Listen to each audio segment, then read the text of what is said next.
ऐसी औलाद किस काम की है साहब, जो माँ बाप के बुढ़ापे में आंसू न पहुंच सके।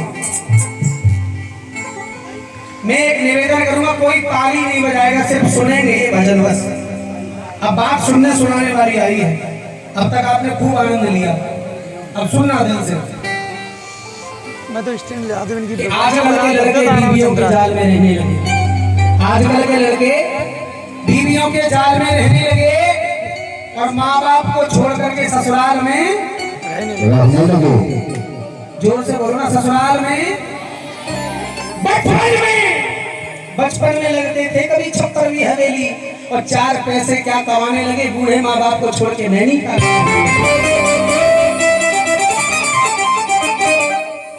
अच्छा, एक निवेदन करूंगा, जब भी बात समझ में आए तो तालियां बजा दिया करो, कोई बात अच्छी लगा करे तो। क्यों?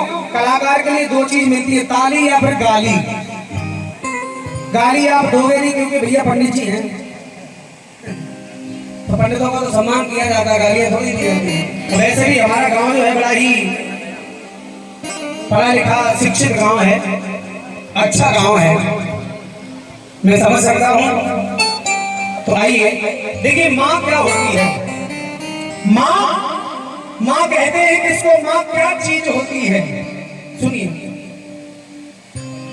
शमशान में जाकर थक करके जब सो जाती है माँ, तब कहीं जाकर थोड़ा सुकून पाती है माँ। नहीं तो माँ की जिंदगी में सुकून नहीं होता है, पूरे दिन काम करती है बेचारी, पूरे दिन। माँ कहते हैं किसको, माँ क्या चीज होती है, ये तो उन बच्चों से पूछो जिनकी मर जाती है माँ। जिनके पास माँ नहीं होती है, सब उन बच्चों से पूछो कि माँ का प्यार क्या होता है। लेकिन एक बात कहूं सुरेंद्र भाई, मैं सूरज की तरह हर रोज तपता और जलता हूं।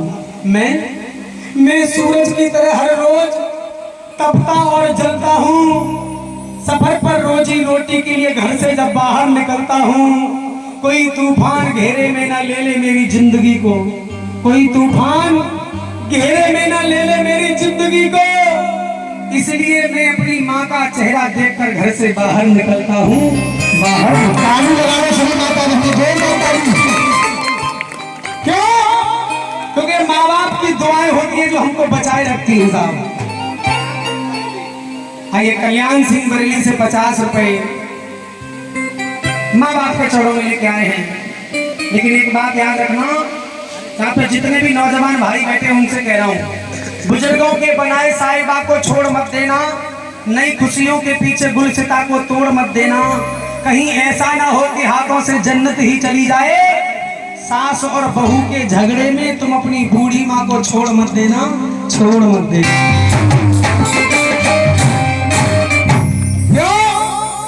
क्योंकि घर में जब 4 बर्तन होते तो थोड़ी आवाज तो करते ही हैं। तो इसका मतलब ये नहीं है कि हम अपनी माँ को छोड़ देंगे बहू के पीछे। बहू से भी प्रेम करो, वो तुम्हारे भरोसे आई है, वो भी किसी की बेटी है। लेकिन ऐसा नहीं कर सकते कि बहू के पीछे माँ को छोड़ दिया जाए, क्योंकि माँ नहीं होती तो हम नहीं होते, और हम नहीं होते तो हमारी बहू नहीं होती। आइए सुनिए, एक बड़ा ही सुंदर भजन। ये बताओ, आपके गांव में भागवत हुई है कभी? कितनी बार हुई है? 1 बार, 2 बार, 3 बार, 4 बार? गिनती नहीं है कोई? ठीक है। बेसिकली वैसे मैं भी भागवत कथा ही करता हूँ, मैं कोई सिंगर नहीं हूँ प्रोफेशनल। मेरा मेन काम तो भागवत का ही है। एक भागवत का भजन मैं आपको सुना रहा हूँ। महाभारत से भजन आता है, भगवान कन्हैया जब इस दुनिया को छोड़ करके जाते हैं तो अर्जुन पूछते हैं कि प्रभु ये बताओ कलयुग कैसा होगा, कलयुग कैसा होगा। भगवान कन्हैया बोले, सुन अर्जुन मैं तुझे बताता हूँ। प्यास लगती है पनघट की याद आती है, अरे लाज लगती है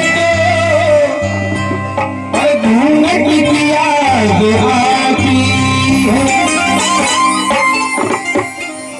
अरे बुढ़ापा देख कर औलाद जब ठुकराती है,